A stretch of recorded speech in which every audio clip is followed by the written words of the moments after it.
So I see too many people hire their buddy that specializes in $300,000 townhomes to sell their $1 million lake home, and they're giving them advice on what works in the lower price points. Today I want to talk about some things you should or maybe shouldn't do when you're going to sell your home. And this has become more important today than it has been in the last 2 years with the ever-changing dynamics in the real estate marketplace. I think it's important to really factor in a lot of these things and really think through the process of what you should and shouldn't do. Number one, and I've talked about this in previous podcasts, but do your research on the real estate professional you're hiring. Make sure that you're hiring somebody experienced. They sell homes in your area. They have a team, they have the resources, they have a plan. Look at their reviews online. Someone that can really market your home and that really understands your needs, your home, and can get you the most amount of money in the shortest amount of time with the least amount of pain. Really make sure that you're doing your research on that agent that you hire. It always amazes me on how many people just select a buddy or a friend or a relative, whatever that might be, to help them sell the largest financial investment they'll ever make in their lifetime. I just think that's such a mistake. So make sure you do your research on the agent that you're going to hire. Pricing right now is really important. Do not overprice your home. As we enter into this new real estate market, pricing is so important. And this kind of circles back to working with somebody that's experienced in your marketplace. Pricing it almost ahead of the market right now is important. During the COVID times, we could price it for $1 and the market would just create the value. We can't do that anymore. It's really important to make sure that we secure a buyer for your home, depending on its price point, but for an average price home, we secure a buyer that first 2 to 3 weeks on the marketplace, or your listing is going to become stale. You're going to become overlooked, you're going to start dropping the price, you're going to start chasing the market, and you're going to ultimately get less for your home than had you just priced it accurately. So make sure you get a good, accurate assessment as to your home's value. Don't price it where you think it should be priced. Don't price it where your neighbor's home sold back in April of this year, because we're not in that COVID market anymore. We can't look at the past. We've got to really look at the future and anticipate where your home's value is going to be weeks, months from now, and looking at what's currently on the market and who your competition is really important. So pricing right now is really important. Prepare your home for the market. And this kind of all circles back to the agent that you work with, right? Make sure you contact your agent well in advance of going to the market. Most of the sellers that I'm talking to this fall are looking at selling next spring.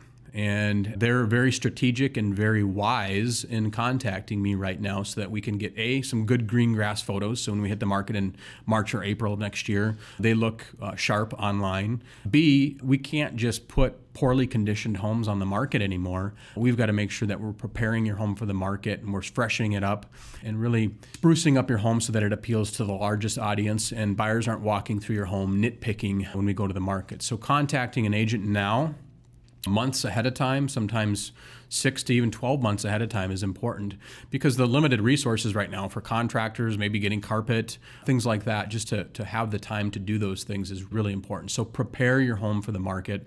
I can't impress upon you how important that is. And when you prepare your home for the market, that brings me to the fourth point, and that is, don't do any of these improvements without consulting a real estate professional. I see so many sellers think that they've seen an HGTV show and they know that based on that show, that's what they should do to their home. I've seen them throw $1 at their home and get 50 cents back. And I don't want to see you do that if you're simply trying to maximize your home's value and get a return on your investment. I always tell my clients, meet with me so that we can sit down, and if you spend $1, I make sure you get at least $1.25, if not $2 back on that investment that you put in. So make sure you're meeting with an agent that understands the improvements in your price point that are going to pay off. So I see too many people hire their buddy that specializes in $300,000 townhomes to sell their $1 million lake home, and they're giving them advice on what works in the lower price points. So make sure that who you bring out to give you some advice on those improvements is somebody that can properly represent your product in your marketplace and can give you the appropriate advice for preparing your home for the market.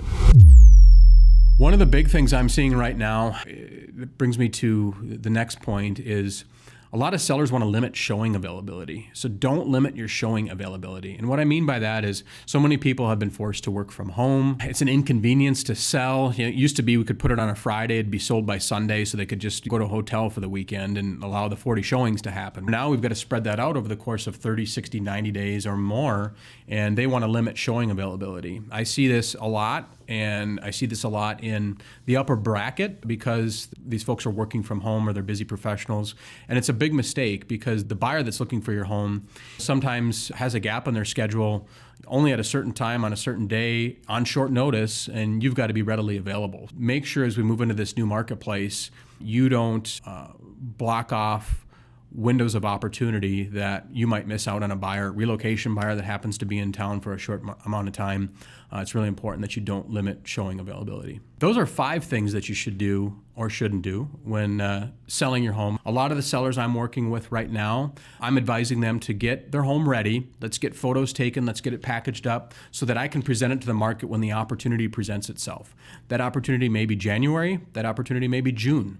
But if I've learned anything, timing is everything. And if we can time the market when supply is low in your area, in your neighborhood, and the demand is high, and maybe rates are low, maybe the weather's nice in February and people are moving through the marketplace, just make sure that you're ready, because I've seen people make 2, 3, 4, maybe 5% more just based on timing. It's really important to contact somebody now, get started on the process, and really it comes down to 3 things in my opinion, although I've named 5. It's really price, condition, and agent. Make sure you price it properly. It's in the condition that matches the price, and you're working with an agent that understands the product that you have to sell. If you're thinking of selling, don't hesitate to reach out to me for a confidential consultation. I'd love to help you any way I can. Thanks for watching. Thank you for listening to the Raw Real Estate Podcast. If you have any feedback for this episode or want to suggest a future topic or even possible guests, head to wadehanson.com. There you can get links to my Facebook and LinkedIn pages. And don't forget to subscribe to my YouTube channel to see the video version of this podcast too. Again, thank you for listening to the Raw Real Estate Podcast. We'll talk soon.